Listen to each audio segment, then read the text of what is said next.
अस्सलाम वालेकुम नाज़रीन, मेरा टीवी न्यूज़ में बलिकार आवाया सायरा सुमरो आऊं पेरिया गुल सबका परी का नज़र हेडलाइन ते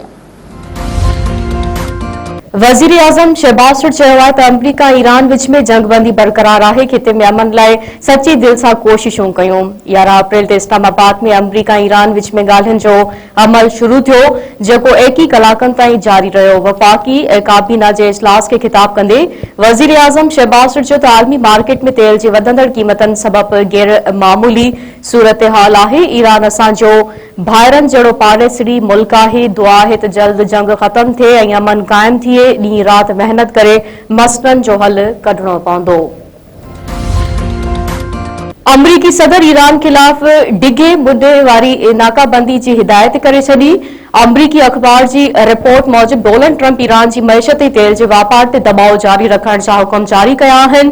ट्रंप हुर्मुज़ वारे लंघ बाबति ईरान जी तजवीज़ मञण खां इनकार करे छॾियो आहे।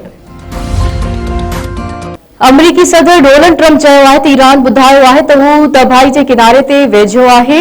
ईरान चाहे थो त जेतिरो जल्दी मुमकिन हुजे अमरीका हुर्मुज़ वारो लंघ खोले छॾे। पिन बयान में ऐं तक़रीब ख़िताब कंदे अमरीकी सदर वधीक चयो आहे त शाह चार्ल्स मुतफ़िक़ आहे त ईरान एटमी हथियार नथो रखी सघे।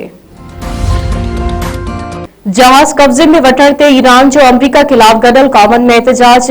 UN सेक्रेटरी जनरल ऐं इस्लामती काउंसिल जे सदर खे ख़त। ईरान अमरीकी नाकाबंदी खे सामूंडी फुरलुट ॾेई छॾियो हो। ईरानी सफ़ीर चयो आहे त इहो रवैयो वापारी मुदाख़लत ऐं मिल्कियतनि मथां गैर क़ानूनी कब्ज़ो आहे।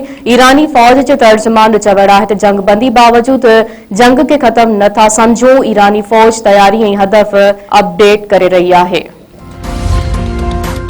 सिंध जे तालीमी बोर्डनि में वॾे पैमाने ते करप्शन ऐं बदउनवानियुनि जो इंकशाफ। एंटी करप्शन टीम मिरपुर ख़ासि बोर्ड जे ऑफिसरनि खे सुभाणे तलब करे वरितो। मेगा करप्शन स्कैंडल जी जांच दौरान गिरफ़्तार मुख्य जवाबदार मिरपुर ख़ासि तालीमी बोर्ड जे अॻूणे कंट्रोलर अनवर अलीम ख़ानज़ादा जा एंटी करप्शन आॾो छिड़काईंदड़ एतराफ़। गिरफ़्तार जवाबदार पंहिंजी लिखत वारे बयान में ॿुधायो आहे त तालीमी बोर्ड नवाबशाह में ई मार्किंग ज़रिए 90,000 शागिर्दनि जा नतीजा 4 भेरा तब्दील करे वॾो माली फ़ाइदो हासिल कयो वियो।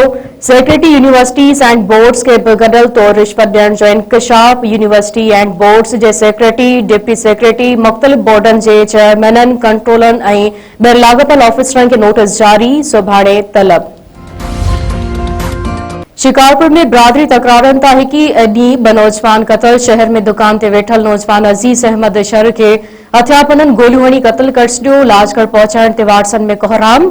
पुलिस पारां वाक़ियो बिरादरी तकरार जो नतीजो करार। लोटरा थाणे जे हद में बिरोही सुंदराणी तकरार त नौजवान मारिजी वियो। जागर लिंक रोड ते हथियापननि जी फायरिंग में बशीर अहमद बिरोही क़तल।